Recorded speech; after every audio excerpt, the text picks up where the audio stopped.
Doncs el grau de psicologia ens ensenyen sobretot a enfocar l'empatia que tenim les persones, diguéssim, de manera natural, no? Enfocar-la d'una manera professional, no personal. És a dir, perquè puguis reconèixer ja des d'un principi les teves limitacions com a professional, no voler-te involucrar més del compte,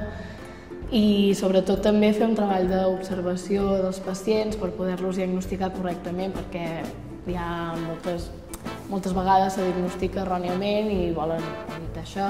per tant ens donen molta canya amb això. I també el que és interessant de veure és que estudiem molt les respostes que poden donar les persones en una situació d'estrès,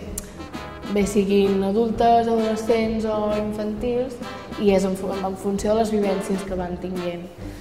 També hem estudiat, per exemple, les etapes per les quals passen els nens durant la infantesa, tant físics i motrius com psicològics, les necessitats que poden arribar a tenir, perquè així ens podem posar més en el seu lloc i podem ajudar més als pares que necessitin ajuda que ens la vinguin a demanar, o, per exemple, si treballes a una escola d'orientació també et serveix molt.